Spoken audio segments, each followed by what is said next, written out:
Hello students, आज की class में हम बात करेंगे कि ब्रेटन साइकिल में ऑप्टिमम प्रेशर रेशियो क्या होगा और उसके करस्पॉन्डिंग वर्क डन मैक्सिमम कितना होगा और थर्मल एफिशिएंसी मैक्सिमम क्या होगी। ओके, देखिए ब्रेटन साइकिल में कितनी प्रोसेस होती है। ब्रेटन साइकिल में 4 प्रोसेस होते हैं। ओके, 2 कांस्टेंट प्रेशर प्रोसेस और 2 adiabatic expansion and compression process. Okay, 2 adiabatic process और 2 कांस्टेंट प्रेशर प्रोसेस। ठीक है, इस तरह से कुछ डायग्राम बनता है। 1 to 2 is adiabatic compression, 2 to 3 is constant pressure heat addition, 3 to 4 is adiabatic expansion, and 4 to 1 is constant pressure heat rejection. Okay, P2 pressure P3 के बराबर है, यहाँ पर P1 P4 के बराबर है। इसकी एफिशिएंसी का फॉर्मूला हमने डिराइव किया था, वो क्या है, 1 - 1 अपॉन कंप्रेशन रेशियो की पावर, प्रेशर रेशियो की पावर गामा - 1 अपॉन गामा। ये फॉर्मूला है, ये याद रखिएगा फॉर्मूला। इस फॉर्मूले को देख के ये बात समझ में आती है कि एफिशिएंसी जो है ब्रेटन साइकिल की वो किस पर डिपेंड कर रही है, प्रेशर रेशियो पे और एडियाबैटिक इंडेक्स पे। अगर हम इसका टीएस डायग्राम बनाएं तो इसका टीएस डायग्राम किस प्रकार से बनेगा। टीएस का मतलब temperature versus entropy diagram. Temperature versus entropy diagram कुछ इस तरह से बनेगा। Okay, 1 to 2 is the compression, 2 to 3 is heat addition, 3 to 4 expansion, and 4 to 1 is the heat rejection.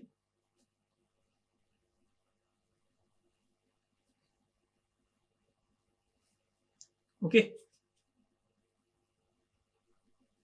देखिए ध्यान से बात समझिएगा।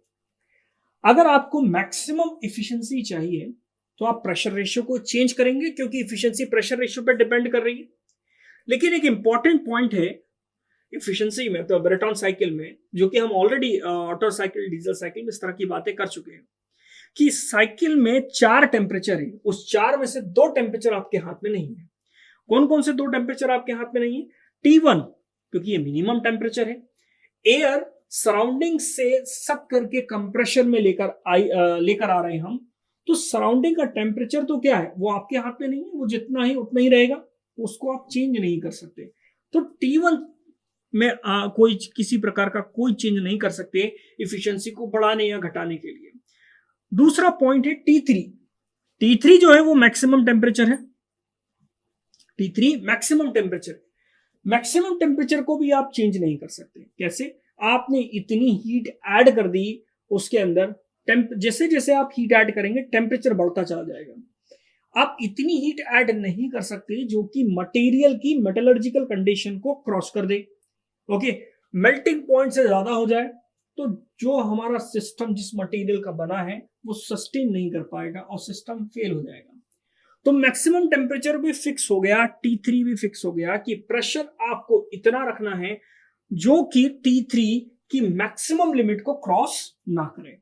अब आप देखिएगा ध्यान से बात, थर्मल एफिशिएंसी प्रेशर रेशियो पे डिपेंड कर रही है। जैसे जैसे मैं प्रेशर रेशियो बढ़ाता जाऊंगा, मतलब प्रेशर रेशियो बढ़ाने का मतलब क्या है, ज्यादा कंप्रेस कर दिया, ज्यादा कंप्रेस कर दिया तो 1 से 2 ना होके ऊपर चला जाएगा, ज्यादा कंप्रेस हो जाएगा, प्रेशर रेशियो क्या हो जाएगा, बढ़ जाएगा।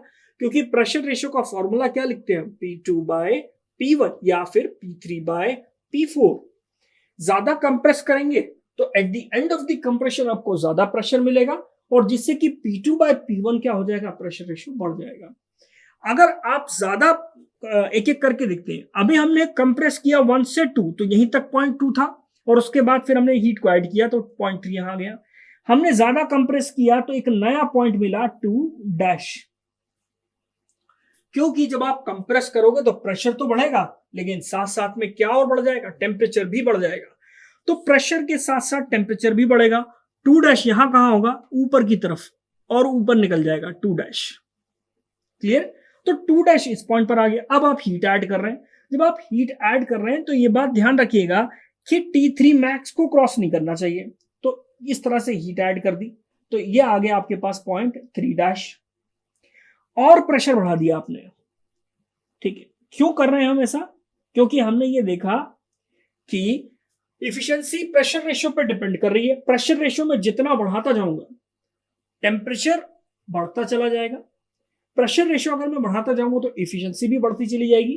टू डबल डैश और कंप्रेशन रेशियो में और प्रेशर बढ़ा दिया और ज्यादा कंप्रेस कर दिया, two double dash, then heat को ऐड किया तो ये आपको नया पॉइंट मिला थ्री डबल डैश, और प्रेशर बढ़ा दिया टू ट्रिपल डैश तो आपको क्या मिला थ्री ट्रिपल डैश। इससे हो क्या रहा है, डायग्राम में कुछ चीज एक पॉइंट आप नोट कर रहे होंगे कि ये वाली लाइन छोटी होती चली जा रही है। ये जो लाइन है, ये लाइन आपको क्या बता रही है, ये लाइन बेसिकली आपके लिए हीट एडिशन है।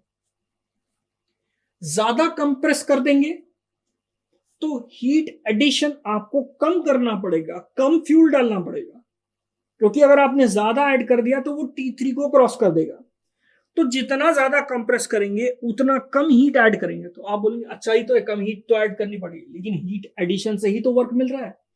अगर आप हीट एडिशन ही नहीं करेंगे तो वर्क कैसे लेंगे आप, क्लियर? तो आप प्रेशर रेशो बढ़ाते जा रहे हैं, उससे क्या हो रहा है, हीट एडिशन कम होता जा रहा है। कंडीशन ऐसी आएगी कि आपने मैक्सिमम प्रेशर तो आपने अप्लाई कर दिया, मैक्सिमम कंप्रेस कर दिया, लेकिन आपने हीट ऐड ही नहीं की। थर्मल एफिशिएंसी तो मैक्सिमम हो गई फॉर्मूले से, लेकिन वर्क डन क्या हो गया, जीरो हो गया। इसलिए हम कौन से प्रेशर की बात करते हैं, ऑप्टिमम प्रेशर की बात करते हैं। वो प्रेशर जिस पर की वर्क आपको मैक्सिमम मिले उसको हम क्या बोलते हैं, ऑप्टिमम प्रेशर बोलते हैं। वर्क आउटपुट या वर्क डन का फॉर्मूला क्या होता है, वर्क डन का फॉर्मूला होता है heat supply minus heat rejected. Okay, heat supply कितनी है, 2 to 3 में हीट सप्लाई हो रही है, 2 to 3 में heat supply Cp T3 minus T2, heat rejected Cp T4 minus T1। Okay, ये वर्क डन है, Cp T3 minus T2, Cp T4 minus T1, heat supply minus heat rejected. यहां से हमें क्या करना है, इस वर्क को मैक्सिमाइज करना है। जब आपको वर्क को मैक्सिमाइज करना है या किसी भी इक्वेशन को अगर आपको मैक्सिमाइज करना है तो मैथमेटिक्स में हमने क्या पढ़ा है, मैथमेटिक्स में हमने ये पढ़ा है कि अगर आपको किसी भी इक्वेशन को मैक्सिमाइज करना है तो उसको डिफरेंशिएट कर दीजिए, डिफरेंशिएट करके इज इक्वल टू 0 रख दीजिए, तो आपको क्या मिल जाएगा, वो पॉइंट मिल जाएगा जिस पॉइंट पर ये मैक्सिमम या मिनिमम हो रहा है।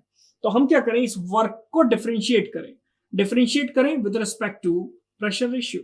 ओके, इसको डिफरेंशिएट करते हैं। ओके, इस इक्वेशन में देखिए Cp आप कॉमन निकाल सकते हैं, ब्रैकेट में क्या बचेगा, T3 minus T2 minus T4 minus plus T1, ये बचेगा। हम क्या करें, T2 और T4 को T1 और T3 की टर्म्स में चेंज कर देंगे। क्यों भाई, ऐसा क्यों, T1 और T3 को चेंज क्यों नहीं करेंगे, क्योंकि T1 और T3 तो क्या है, फिक्स है। जब ये फिक्स है तो ये कांस्टेंट हो गया डिफरेंशिएशन में। जब ये कांस्टेंट हो गया, वेरिएबल क्या है, वेरिएबल है T2 और T4। हमें ये नहीं पता कि T2 और T4 क्या होगा, ये मालूम है कि T1 और T3 क्या होगा। कैसे, एक एटमॉस्फेरिक टेम्परेचर होगा और एक मैक्सिमम होगा, जो उसकी लिमिट हम जो क्रॉस नहीं कर रहे हैं। तो T1 और T3 कांस्टेंट हो गया, वेरिएबल T2 और T4 हो गया। T2 और T4 को T1 और T3 के टर्म्स में चेंज करिए। चेंज करेंगे कैसे, आपको ये मालूम है कि T2 by T1 is equals to pressure ratio to the power gamma minus 1 upon gamma होता है। तो T2 की वैल्यू T1 के टर्म्स में क्या आ गई, प्रेशर रेशियो की power gamma minus 1 upon gamma. इसी तरह से T3 by T4 is equals to pressure ratio की power gamma minus 1 upon gamma. तो T3 की वैल्यू या T4 की वैल्यू T3 की टर्म्स में क्या हो गई, T4 is equals to T3 upon pressure ratio की power gamma minus 1 upon gamma. Okay, तो वैल्यूज पुट करते हैं और उसको डिफरेंशिएट करते हैं। Cp T3 तो हम T3 ही रखेंगे, T2 को चेंज कर रहे हैं, T2 को चेंज करके लिख रहे हैं T1 Rp to the power gamma minus 1 upon gamma. लेंदी है, लिखने में थोड़ा प्रॉब्लम हो रही है, तो इसको हम एक टर्म मान लेते हैं, इसको Z बोल देते हैं। Rp to the power Z minus T4 को लिख सकते हैं T3 divided by pressure ratio to the power Z plus T1। Okay, ये वर्क क्या है, ये वर्क, इस वर्क को डिफरेंशिएट कर रहे हैं। Okay, Cp T3 minus T1 pressure ratio to the power Z minus T3 pressure ratio to the power minus Z plus T1 bracket close.